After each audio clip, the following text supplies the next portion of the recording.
The fluorescent lights buzzed overhead as my father stood at the head of the mahogany conference table. 23 board members sat in leather chairs, waiting. I was seated 3 chairs down, exactly where I always sat during major announcements. My father cleared his throat and smiled at the room. After 32 years of building Whitmore Industrial Group, I'm proud to announce the future of this company. My son, Luke Whitmore, will assume the role of Chief Executive Officer and majority owner, effective immediately. The applause started instantly. Hands clapped. Heads nodded. Luke stood, buttoning his navy suit jacket, accepting handshakes from people who had worked under me for years. My father continued speaking, but I heard only fragments. Something about vision. Something about legacy. Then he looked directly at me. And of course, my daughter Claire has been invaluable support throughout this journey. We thank her for her contributions. Support. The word hung in the air like smoke. I had restructured our entire supply chain. I had negotiated the Parker Industries merger that doubled our revenue. I had designed the risk framework that saved us during the 2019 market crash. Support. I didn't move, didn't speak. I just sat there, hands folded on the table, watching my entire professional life get erased in a single sentence. Under the table, my phone buzzed. I glanced down. An automated notification. Access credentials for Claire Whitmore have been deactivated. They had shut me out before the meeting even ended. I looked toward the glass doors. 2 security guards stood waiting, their posture formal but ready. Not for Luke. For me. I stood slowly, sliding my chair back without a sound. Everyone was still focused on Luke, still celebrating his coronation. Nobody looked at me as I walked toward the exit. Nobody except Vanessa Park, our chief financial officer. She met my eyes for half a second, then looked away. That small moment of cowardice told me everything I needed to know. The security guards stepped aside as I approached. They didn't say anything. They didn't need to. I walked past them, down the hallway I had walked 1,000 times, past the glass-walled offices where teams I had built were working on projects I had started. My assistant's desk was empty. Her computer was off. The nameplate was already gone. I pushed through the revolving doors and stepped into the October afternoon. The air was cold, sharp. I inhaled deeply, trying to steady myself. My phone started ringing. I pulled it from my pocket. 14 missed calls. 6 voicemails. Text messages filling the screen. All from people who had sat in that boardroom. All from people who said nothing when it mattered. I silenced the phone and kept walking toward the parking garage. My footsteps echoed against concrete. When I reached my car, I sat in the driver's seat and stared at the dashboard. A calendar alert popped up on the screen. Quarterly governance review, Friday, 3 p.m. I had scheduled that review myself 3 years ago, just in case. I drove home on autopilot, my mind replaying the last 12 years. I remembered the beginning, when Whitmore Industrial was just my father, 3 employees, and a warehouse in Newark. I was 24, fresh out of business school, eager to prove myself. My father had the ideas. I made them real. He wanted to expand into manufacturing. I found the suppliers, negotiated the contracts, built the relationships. He wanted to enter the aerospace sector. I spent 18 months learning the regulations, the certifications, the safety requirements. I wrote every procedure manual. I hired every department head. When we landed the Garrison Defense contract, the one that put us on the map, my father gave the press interviews. I was in the back office, making sure we could actually deliver what he had promised. Luke showed up 2 years in, fresh from college, confident, charming. He joined the sales team, spent most of his time traveling, attending conferences, playing golf with potential clients. He was good at talking. I was good at building. The company grew. 10 employees became 50. 50 became 200. Revenue climbed from $8 million to $600 million in a decade. Every expansion, every new facility, every operational improvement had my signature on it. But I never pushed for recognition. I thought the work spoke for itself. I was wrong. I thought about the moments that should have warned me, the small comments, the subtle shifts. When I was 30, I proposed a major restructuring plan that would save the company $12 million annually. My father listened, nodded, then asked Luke what he thought. Luke, who had barely read the proposal, said it seemed risky. My father shelved it. 6 months later, Luke proposed the same plan. My father called it brilliant. When Luke made mistakes, they were learning experiences. When I made the smallest error, it was a lapse in judgment that cannot be repeated. Once, during a board meeting, I challenged a vendor contract that seemed overpriced. I was right. The vendor was inflating costs by 30%. But my father pulled me aside afterward and told me I had embarrassed him. He said I needed to learn when to speak and when to stay quiet. Luke, meanwhile, could interrupt anyone, challenge anything, and it was called executive presence. I used to think my father was grooming me differently, toughening me up, preparing me for the scrutiny that comes with being a woman in industrial manufacturing. But it wasn't preparation. It was containment. He was afraid of what I might become without him controlling it. That night, I sat at my kitchen table with a stack of documents I had brought home over the years. Shareholder agreements, governance charters, operational frameworks. I had always been thorough, almost obsessive about documentation. I found what I was looking for around midnight: the succession clause. Buried on page 47 of the shareholder agreement, a section I had personally drafted 5 years ago when we restructured the company's ownership. It read, "Transfer of majority control requires operational certification from the incoming executive and formal validation by a minimum of 2/3 board majority following a fiduciary review of operational readiness." Operational certification. That meant Luke needed to demonstrate competency in the core systems that ran the company. Systems I had built. Systems he had never touched. I read it 3 more times, checking for loopholes. There were none. I had written it too carefully. My phone buzzed. A text from Luke.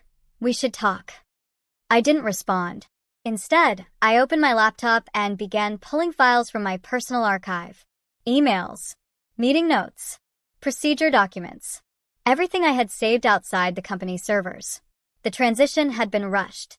Legally clean on the surface, but operationally sloppy underneath. And that sloppiness was about to become very expensive. The next morning, I woke early and started making a list. Despite losing my corporate access, I still had copies of every major framework I developed. Financial models, supplier databases, risk assessments, process maps. I had built everything outside the corporate system first, then migrated it in. I realized something important. They had locked me out of the building, but they couldn't lock me out of my own knowledge. I spent the day reviewing documents, cross-referencing timelines. The leadership transition had happened fast. Too fast. Board approval had been unanimous, but had anyone actually reviewed Luke's qualifications? Had anyone verified he met the operational requirements? By noon, I had my answer. No. I picked up my phone and dialed a number I hadn't used in 2 years. It rang 4 times before she answered. "Claire? Is that you?" "Hi, Patricia. I need to ask you something." Patricia Hollis had been our director of compliance until she retired last year. She knew our governance structure better than anyone except me. "I heard what happened," she said quietly. "I'm sorry. Don't be. I need to know if the leadership transfer followed proper protocol." There was a long pause. Then, "I was wondering when you'd call." Patricia and I met at a coffee shop downtown, far from anyone who might recognize us. She arrived with a leather briefcase and a concerned expression. "I pulled some files before I left," she said, sliding a folder across the table. "Call it insurance. I had a feeling something like this might happen." I opened the folder. Inside were copies of board minutes, compliance checklists, and certification records. Or rather, the absence of certification records. The leadership transfer skipped the mandatory fiduciary review, Patricia explained. "Your father pushed it through during an emergency session. He claimed market conditions required immediate action. The board voted without the standard vetting process. But the shareholder agreement requires it." "Exactly. Which means you can challenge the transfer. Quietly, through the proper channels. It won't be a fight. It'll be a process. I studied the documents. Everything I needed was right here. Proof that the transition violated our own governance rules. If I challenge this, what happens? Patricia leaned back. An automatic audit. Full operational review. The board would have to verify that Luke meets the succession requirements. If he doesn't, they'd need to revisit the transfer. And if he doesn't qualify, then the company stays in suspended leadership until someone who does qualify steps in. I closed the folder. Thank you, Patricia. She squeezed my hand. You built that company, Claire. Don't let them erase you. My father called that evening and invited me to dinner. Not asked. Invited. As if nothing had changed. I arrived at the restaurant, a place we used to go for celebrations. He was already seated, Luke beside him, both wearing expensive suits. I sat across from them in jeans and a sweater. Claire, my father began, his voice warm. We wanted to clear the air. The air seems pretty clear to me. Luke shifted uncomfortably. My father continued. I know the announcement was abrupt, but it was necessary. We're protecting the company. You understand that. Protecting it from what? From uncertainty. From instability. Luke is ready to lead. I looked directly at Luke. Did you finish your operational certification? His face went blank. What certification? The one required for majority control transfer. Section 14, subsection C of the shareholder agreement. You need to demonstrate competency in core operational systems before assuming leadership. My father's jaw tightened. That's a technicality. It's a legal requirement. One I wrote specifically to prevent unqualified transitions. The table went silent. Luke stared at his water glass. My father's expression hardened into something I'd seen 1,000 times. The look he gave people who dared question him. Are you threatening your own family, Claire? I'm asking a question. Did Luke complete the certification? Nobody answered. I stood, placed my napkin on the table, and left. 2 days later, I filed a formal request with the board of directors. As a minority shareholder, I had the legal right to request a governance audit. The language was simple, professional, and impossible to ignore. Pursuant to Article 8 of the Whitmore Industrial Group Shareholder Agreement, I hereby request a full governance audit to verify compliance with succession protocols outlined in Section 14. I copied every board member, the company attorney, and our external legal counsel. Within an hour, my inbox flooded with responses. Some were cautious, some were hostile, but none could deny the request. The shareholder agreement was ironclad. The board had no choice but to comply. By end of business, a notice went out to all major investors. Whitmore Industrial Group has initiated a voluntary governance review to ensure full compliance with shareholder protocols. Voluntary, that's what they called it publicly. But every investor knew what it really meant. Someone had challenged the leadership transition. And that someone was me. Luke called me at 11 that night. I let it ring 3 times before answering. Claire, please. You need to stop this. His voice was different. Not the confident executive from the boardroom. Just my younger brother, panicking. Stop what? The audit. The review. Whatever you're doing. Dad is furious. The board is asking questions. Investors are nervous. Then maybe you should have followed the proper process. I didn't know there was a process. Dad handled everything. He said it was all taken care of. It wasn't. There was a long pause. I could hear him breathing. What do you want, Claire? A position? Equity? I can talk to Dad. We can figure something out. Just withdraw the request. I don't want a position. Then what? I want the truth. Can you do the job, Luke? Silence. I can learn, he finally said. I'll work with the teams. I'll get up to speed. That's not how operational certification works. You either know the systems or you don't. There's no learning on the job when you're responsible for $600 million in revenue. Please, Claire. Goodbye, Luke. I hung up. The next morning, the auditors found something I hadn't been looking for. The audit team was thorough. They reviewed financial records, operational procedures, board minutes, everything. And buried in the quarterly expense reports, they found a pattern. My father had been quietly moving company assets into a private venture, a real estate development project in Florida. He'd used corporate funds as collateral for personal loans, leveraging Whitmore Industrial's credit without board approval. The amounts weren't massive, $3 million here, $2 million there, but it was enough to violate fiduciary duty, enough to constitute self-dealing. The audit report landed on every board member's desk like a bomb. Investor confidence, already shaky from the governance review, began to crack. Stock prices didn't collapse, but they wavered. Questions started circulating. If the founder was misusing funds, what else had been overlooked? My phone rang constantly. Board members wanting to know if I had known about the side deals. Investors asking if this was why I'd requested the audit. I told everyone the same thing. I requested a governance review to verify succession compliance. What the auditors found is beyond my scope. It was technically true. I hadn't known about my father's deals, but I wasn't sorry they'd been exposed. The board called an emergency session. This time, they didn't invite my father or Luke. They invited me. I walked into the same building I'd been escorted from 2 weeks earlier. The security guards recognized me but said nothing.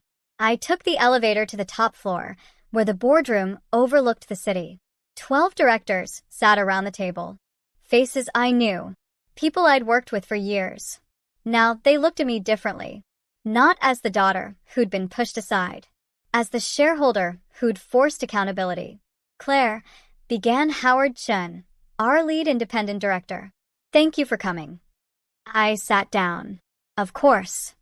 We need to address the findings from the audit, both regarding the succession process and the financial irregularities. We want your perspective." I kept my voice calm. "My perspective is that the company has governance protocols for a reason. When we ignore them, we create risk. The audit confirmed that risk. And your father's financial activities.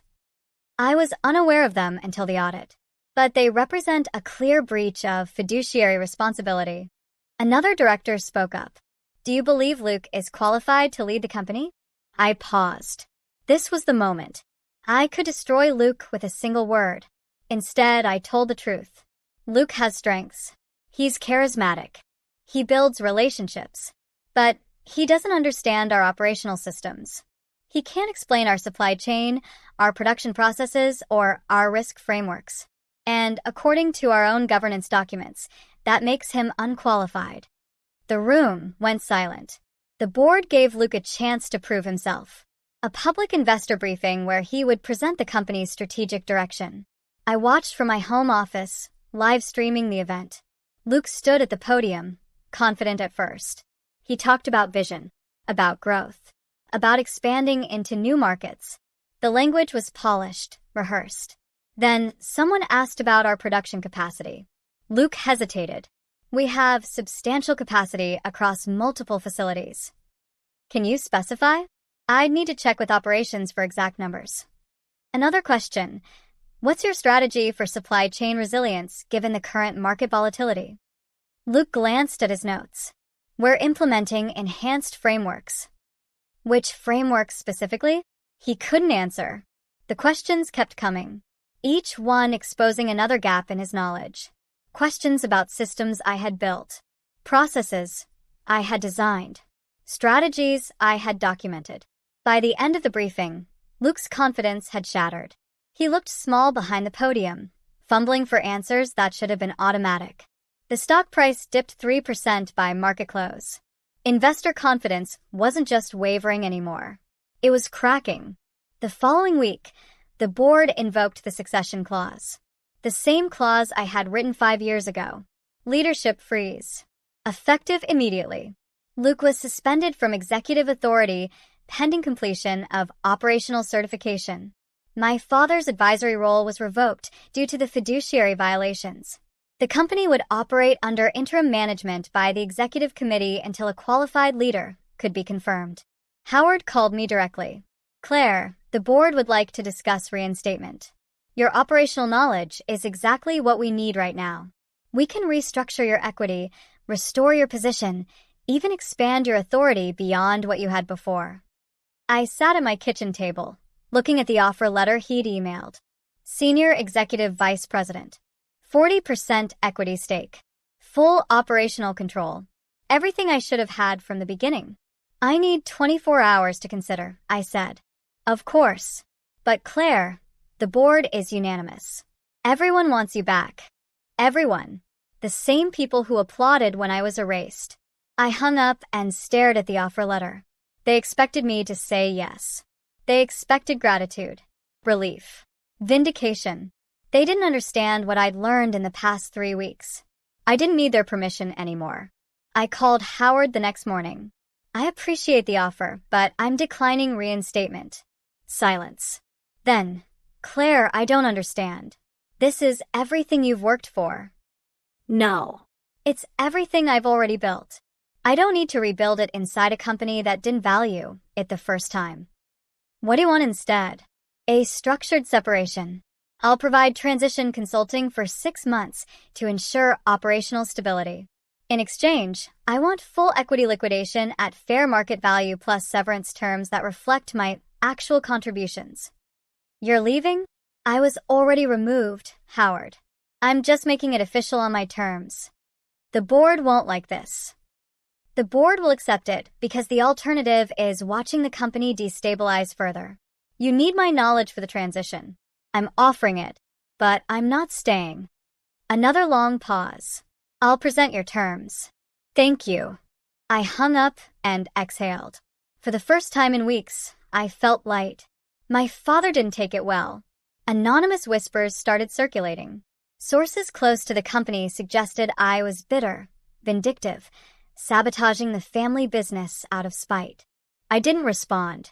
The audit report spoke for itself. The succession clause spoke for itself. The investor briefing where Luke couldn't answer basic questions spoke for itself. I didn't need to defend myself. Then a journalist reached out. Alexis Wu from the Financial Observer. She'd been covering corporate governance issues for 15 years. Ms. Whitmore, I'm investigating leadership transitions in family businesses. Your situation has some interesting elements. Would you be willing to speak on record? What elements? Public records show you filed 70% of the patents held by Whitmore Industrial. You negotiated the 5 largest contracts in company history. You designed the operational systems that currently run the company. Yet you were never listed as an executive officer. I'm curious why. I met her for coffee. Off the record at first. Then I decided to go on record. Not to attack my father or Luke. Just to tell the truth. Alexis's article published 3 weeks later. The headline read, "The Woman Who Built Whitmore Industrial from the Shadows." It was factual, thorough, devastating. She detailed my contributions with documentation, patent filings, contract signatures, board minutes showing my strategic proposals. She interviewed former employees who confirmed my operational role. She also covered my father's financial irregularities and Luke's failed investor briefing. The article went viral in business circles. LinkedIn exploded with commentary. Industry analysts started asking how a company could erase its primary architect while claiming operational stability. The narrative my father had carefully constructed, the visionary patriarch passing the torch to his capable son, collapsed under the weight of documented evidence.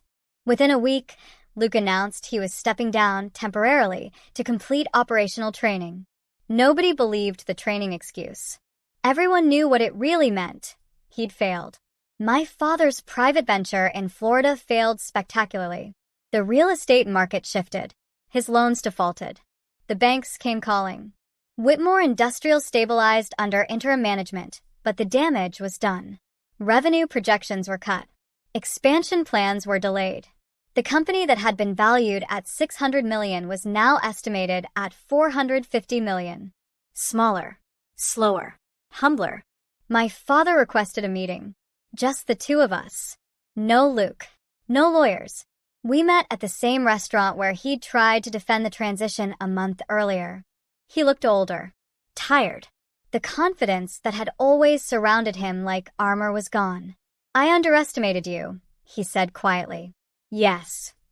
I thought I was protecting the company. I thought Luke needed the authority to be taken seriously. I thought you'd understand." "You thought wrong." He stared at his untouched coffee.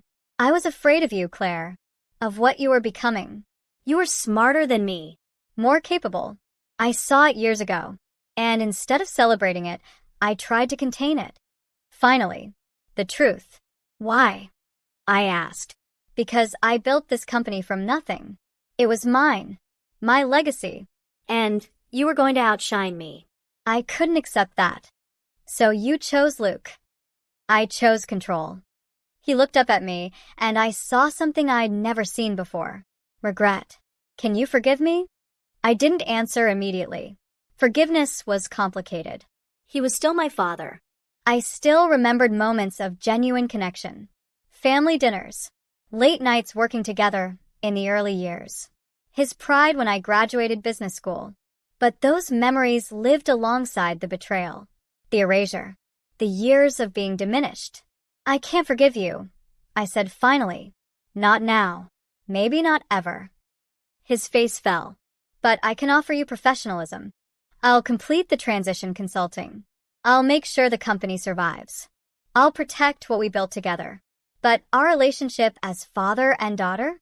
That's damaged beyond what I can repair right now. I understand. Do you? He nodded slowly. I destroyed something I can't get back. Yes. We sat in silence for a long moment. Then I stood. Goodbye, Dad. Claire, wait. But I was already walking away. The separation agreement was finalized in December. I received a full equity payout, $32 million. Not the fortune Luke would have inherited, but enough to build something new entirely on my own terms. I completed the 6-month transition, consulting remotely. I documented every system. I trained the interim management team. I ensured operational continuity. Then I severed all ties. No board seat. No advisory role. No family business obligations. I was finally free. In January, I launched Northline Advisory, a consulting firm specializing in operational resilience for mid-sized industrial companies. Companies that had grown fast but lacked the frameworks to sustain that growth. My first client came through a referral from Patricia, then another from a former supplier, then another from someone who'd read Alexis's article. Within 3 months, I had 12 clients. By 6 months, I had 23. I hired a small team, people who valued competence over politics, people who wanted to build things that lasted. The work was challenging, rewarding, and entirely mine. No one could take credit for it. No one could erase it. I watched Whitmore Industrial from a distance. The company survived, but it never fully recovered. Revenue stabilized at around $400 million. Growth slowed. Innovation stalled. Luke eventually returned to a limited operational role, but under heavy oversight. My father retired quietly, selling most of his remaining equity. The company that had once been valued at $600 million became an acquisition target. In November, a private equity firm made an offer. The board accepted. Whitmore Industrial Group was absorbed into a larger portfolio. The name would remain, but the independence was gone. I felt nothing when I heard the news.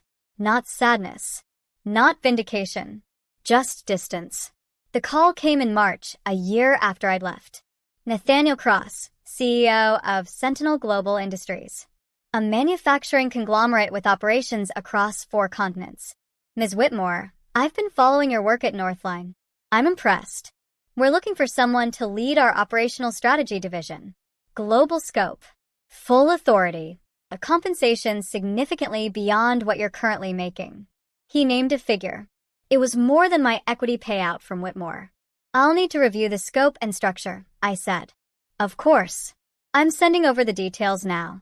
But I want you to know, we don't just want your expertise. We want your leadership.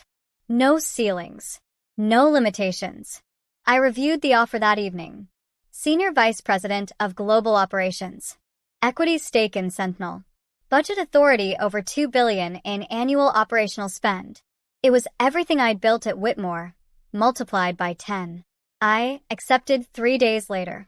My father read about it in the Wall Street Journal. I didn't give a victory speech.